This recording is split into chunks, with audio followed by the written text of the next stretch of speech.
In our first episode of our hysterectomy series, we are talking about everything you need to know before you have a hysterectomy. Let's dive in. Hi, I'm Jessica Vallant, a physical therapist and Pilates teacher, and I'm here to bring science-based knowledge, understanding, empathy, courage, support, love, and hopefully some fun to the journeys we have with our bodies. There is hope and strength in your body, and my goal is to help you find it. Today on Meet Your Body, I am so excited to bring you the first episode of our hysterectomy series. I knew that this is something that we really needed to dive into and to talk a lot about. It's something that's near and dear to my heart, and it's something that I know you all have questions about too, and affects so many of you out there. I get daily emails, messages, and DMs all about hysterectomy and what you've been through and questions you have. So I'm excited to dive in and help go through all of those. Hysterectomy is the second most common surgery in the US, and over 500,000 are done every year. That tells you what a common surgery this really is. It affects so many of us, not only here in the US, but around the world. One thing I will say is, even though it's common, it doesn't mean that there's a lot of information out there about hysterectomy. I think it's a few things. I think that many stories are different, and so there's a lot of conflicting information out there about how people respond to hysterectomy and how they recover afterwards. I also feel that because it's so common, it's brushed off a little bit. And I don't know if there's a lot of intention in that, but I think a lot of medical professionals who offer hysterectomies don't offer a lot of clear guidelines or guidance afterwards because it is so common. They feel like, oh, this is done all the time, you'll be fine, you're on your way, and sent away without a lot of helpful information about what comes next. So that's what I am here to hopefully provide, is to give you some really clear guidance, some actionable steps, things you need to know. And future episodes of this series will talk specifically about exercise and hysterectomy, how to recover after surgery, things like that.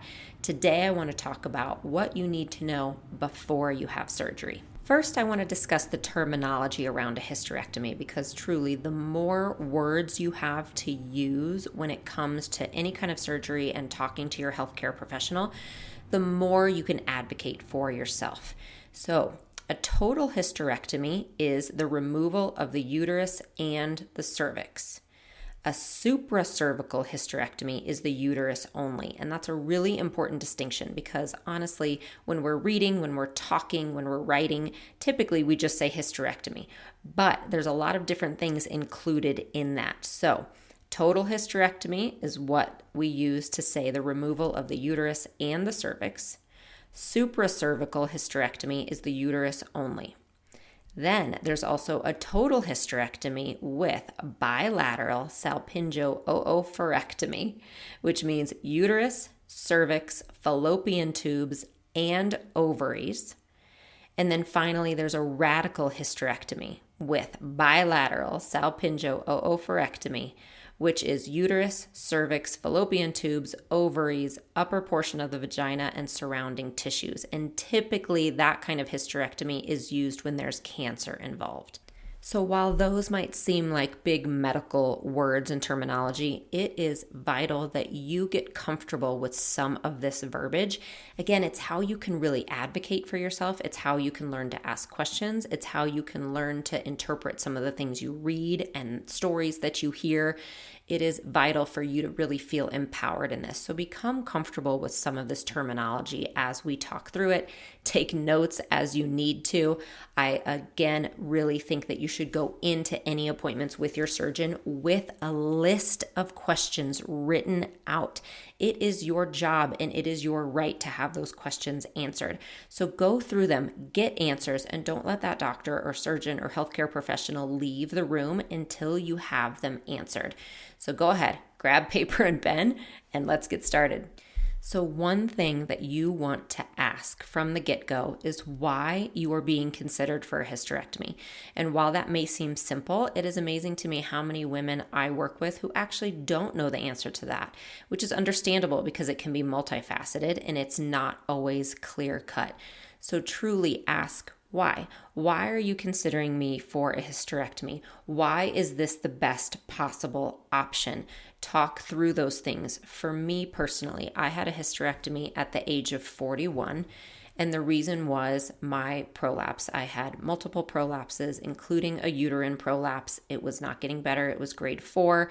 That was my only option. But I asked a lot of questions. Why? Why is a hysterectomy appropriate here? Is it going to help my exact situation? I also have endometriosis. And so that was a piece of that. Why is hysterectomy possibly helpful or not helpful for endometriosis? Ask if you have fibroids, if you have been bleeding for months. All of those are very valid concerns and reasons why you might have a hysterectomy. But have those answers with you, because not only does it give you more knowledge, but it also can help you feel empowered going into the surgery. I hung on to that why quite a bit when I was doubting the surgery, when I had fear, when I wasn't sure what the results were going to be. I went back to that why. I went back to the fact of, oh yeah, I have this prolapse that I have worked 7 years to improve. It's not going to get better on its own. I've been through everything I possibly can to help it. It hasn't worked. That is the why. That is why I'm having a hysterectomy. And I could come back to that to find a little bit of peace when I was questioning having the surgery itself. So make sure you find out why. The next thing I want you to know and to find out is what exactly they will be doing in that surgery. So the terminology I gave you at the beginning of this podcast, this is where it comes into play. Find out, what exactly are you taking out? Are you taking out my uterus, which most likely they are if you're having a hysterectomy. But what else are they removing? Are they removing your cervix, or is it uterus only? Are they removing both fallopian tubes? Are they removing one or both ovaries? What exactly is being taken out? Talk through that. And again, it is okay to seek second opinions. I highly recommend that you seek second opinions. Not only because you might be searching for a different surgeon, but simply to get information. And for me, talking to multiple surgeons actually was helpful because I heard the same thing from each one. So it kind of solidified my opinion about my original surgeon. I thought, oh, okay, I am in a good place because all of these other doctors are simply repeating what he has already said.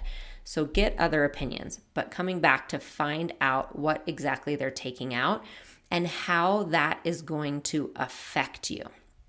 You also want to find out anything additional that they're adding or doing.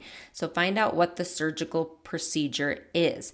One of those issues may be abdominal hysterectomy versus laparoscopic hysterectomy. Okay, so abdominal hysterectomy means that you are going to have an incision in your abdominal area and they're going to remove your parts from the incision. A laparoscopic hysterectomy means that you are going to have small holes into your abdomen and they will remove things that way. And then finally, you could be having a vaginal hysterectomy, which means that they can remove it all simply from your vagina and there's no incisions necessary whatsoever. So various things that can affect this is if you have large fibroids or any kind of growths, many times they will need to do an abdominal hysterectomy. They'll need to make an incision if those growths or fibroids are big enough that they feel they need to do that to remove them. A laparoscopic hysterectomy sometimes is done if there's other issues involved. So each of my abdominal surgeries, I've had 3 now, and each of them have been laparoscopic. So that means that little holes, I've had 4 little holes for each of my surgeries, typically 1 through the belly button, 1 down by the pubic bone, and then 2 kind of out by your hip bones. And those are used for the instruments they'll need, and then also the camera. So a small camera is inserted that way, and they do everything through those holes. And then the least invasive, obviously, is a vaginal hysterectomy, where they can do everything up through the vagina. But find that out because it is going to make a big difference in your recovery whether you have incisions or not. And then one final thing for that area to keep in mind is some of those decisions are made when you are under anesthesia. So for me, for example, with my history of endometriosis and severe scar tissue, my doctor told me, we're going to try to do this laparoscopically, but I'm going to have a second surgeon on site because if we find enough scar tissue that everything's really bound down, we're going to need to do an abdominal incision and need to do a deeper surgery to get everything out. So I appreciated that candor going in, and many of my clients are told that as well, that they expect to do a laparoscopic hysterectomy, but if there are other issues involved, again, like fibroids or an endometriosis or something like that, they may have to make a last-minute call to do an abdominal incision. Just keep that in mind, but ask. This is why you ask these questions. So I hope you're writing them down and you're ready to go in with your list. Another question to ask is if there's going to be anything like a mesh involved. And again, this is typically not included with a hysterectomy. So keep that in mind. This is included sometimes if there are additional issues like prolapse. And we are going to do a prolapse series later on in this podcast where we get into details with that. But just for now, know if you do have a prolapse in addition to needing a hysterectomy, make sure that you're asking a few extra questions such as, will there be mesh involved? Will you need a bladder sling? And make sure you find out if they're going to do a bladder voidance test. One more piece to know and ask about the procedure itself is what it looks like when you wake up from anesthesia. How long will you be staying at the hospital? Are you going to have to fill any prescriptions for medication? Are you going to be able to drive that week? Those kind of things you want to ask and know beforehand, because when you do wake up from anesthesia, you tend to be very foggy, groggy. You are not fully available to ask or answer or process questions. So make sure you get that information ahead of time. So far we have discussed the importance of asking why you're having a hysterectomy and then also knowing exactly which type and what kind of surgical procedure they're doing. Another thing I really want you to understand and ask about is what the implications are for your hormones. So something important to know is that your ovaries are in charge of hormones when it comes to cycling. So if you are already in menopause, this is going to be different than if you are not. So if you are not in menopause and you go in to have a hysterectomy and they remove both ovaries, you will wake up in menopause. All right. So if you do not have your ovaries, you will wake up in menopause. Even if you're already in menopause and you go in and have both ovaries taken, it will change what your hormones are doing. Personally, I will tell you what I chose to do. I, again, was 41 years old when I had a hysterectomy. I was still cycling regularly. I chose to keep one ovary. So one ovary, typically research shows us, will take over for both of them. So by keeping one ovary, I had a better chance of my hormones staying at the same levels as they were prior to a hysterectomy. So I chose to keep one ovary. I will say that means I still cycle. I don't have a period because I do not have a uterus. Okay, so I had uterus, cervix, fallopian tubes, and one ovary removed. So I have one ovary left. So I still have a cycle. I ovulate every other month from that ovary, and I still feel it. I know when I'm going to ovulate, I still have some of those symptoms, and I still have endometriosis symptoms. So if you do choose to keep an ovary and you have not been through menopause, you could still have endometriosis symptoms. I chose to do that anyway because I was not willing to go into menopause yet. And I want to tell you an important statistic to know as you make this choice for yourself. Research shows us that the younger you have a hysterectomy, the higher your chance at Alzheimer's, dementia, and different issues such as that. All right, so we have a higher chance the earlier we have a hysterectomy and the earlier we go into menopause. And what they believe that is from is actually the loss of hormones. So if someone does go on to hormone replacement therapy immediately afterwards, those statistics are dropped down. Now, I am not here to tell you whatsoever to go on HRT or not. That is not my specialty. I am not in a place that I am the person to talk to about that.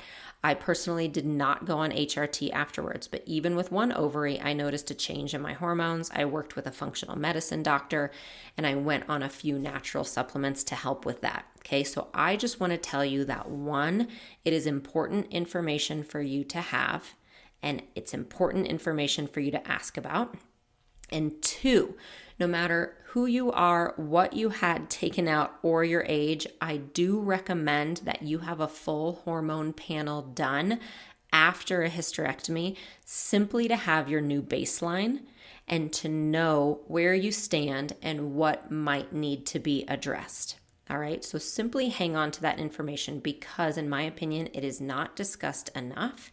It is not brought up by doctors typically. It again kind of can be brushed off, and I think it's a really important factor for feeling good and feeling like yourself again after surgery. At least that is what it has done for me, going through and having those hormones checked. So again, just know if you have both ovaries removed, you will wake up in menopause. If you keep one ovary, talk to your doctor, but typically research shows us that that one ovary can take over for both. And then also, final piece to take from this is simply to have a full hormone panel done after surgery to know where you stand and what your new baseline is. Another thing to know going into surgery is what your restrictions will be afterwards. And by this, I mean your movement restrictions. Typically, a surgeon will tell you, take it easy for 6 weeks, and then you should be fine. And I'm saying that word for word, that sometimes that is the extent of the information you're given, which truly isn't very helpful. What does take it easy mean exactly? So ask specifics. Will I have a lifting restriction? Will I not be able to lift more than a certain amount of pounds for a certain amount of time? If you have an abdominal incision, ask, can you get in and out of the shower? When can you get it wet? Ask if you can go for long walks. Ask specifically when you can get back to the activities and sports you like. If you play tennis, if you like to swim, if you do Pilates, ask those questions. And if you're not getting clear answers, I highly recommend that you find someone you can talk to or work with who can give you really clear guidance.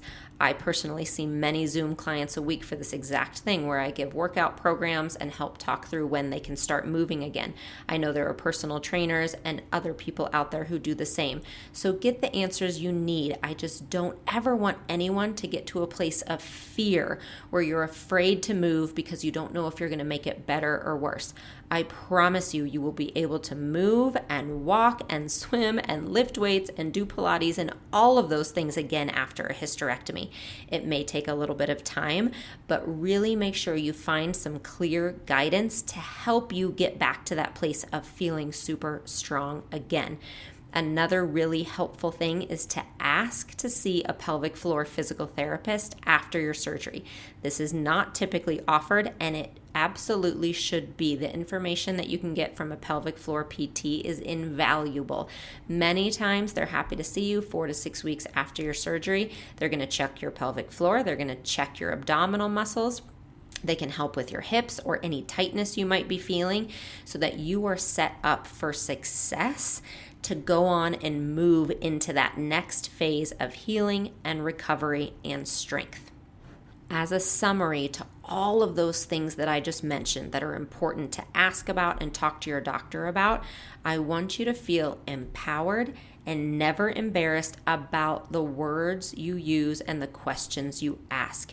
You may want to ask about sex after surgery. Do it. That's important information. Don't be embarrassed and don't let anyone brush you off. You may want to ask about getting on and off the toilet the first time and how that's going to feel. These are important things to find out about. Use the terminology. Feel empowered in your questions. Know that this is your body. Repeat after me. This is my body. I deserve to feel my best and to get my questions answered. So again, like I said at the beginning, write them down. Let go of any embarrassment or shame you might have. Know that you are in charge of your body. Get your questions answered, and it absolutely will set you up for more success after surgery.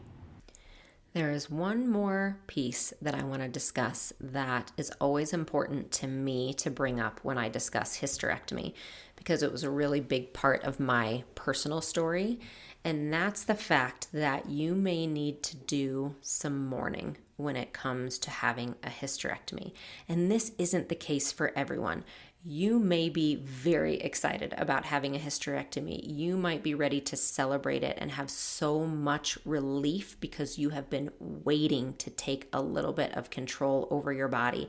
And that's wonderful. If you are in that place, you can celebrate that. I think it's great.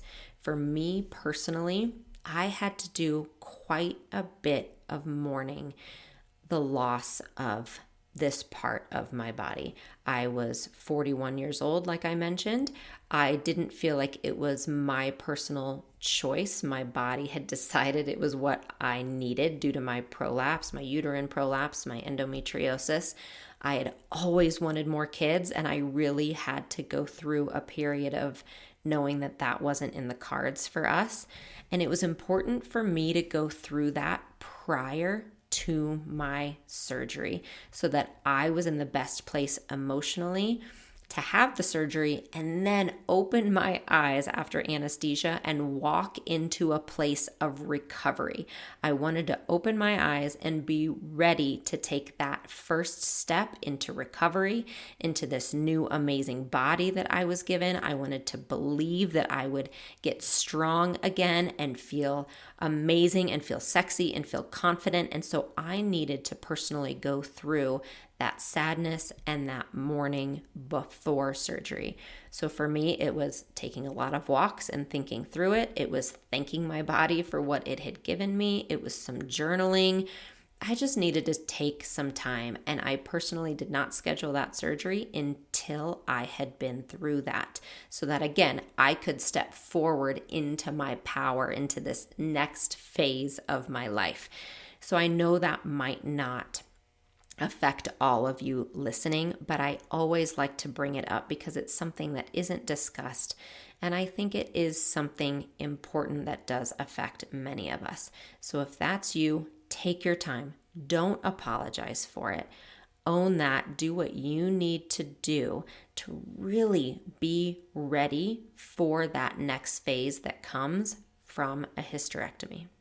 I hope today's episode gave you some really actionable steps and tools so that you can have the best experience possible. Remember, this is about you. It's not about anyone else's story or anyone else's experience.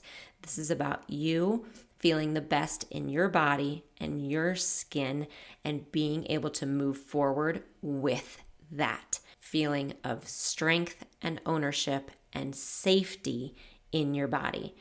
If you need more resources and tools, stick with us here on Meet Your Body as we have more episodes coming. And then also go to my website, jessicavallantpilates.com. I have a free hysterectomy resource guide that will give you many links to YouTube videos about my own story and my recovery, as well as workouts, which includes a 10-week hysterectomy workout guide that I've put together. You can also find a link to work together virtually online if you feel you do need a little more one-on-one guidance when it comes to movement before or after surgery. As always, thank you so much for being here, and I will see you next time on Meet Your Body. As always, thank you so much for stopping by today. If you have a moment, please rate and review this podcast as it helps us out tremendously. For more workouts and resources, you can come over to my website, my YouTube channel, or join my unlimited community. Links for those are below.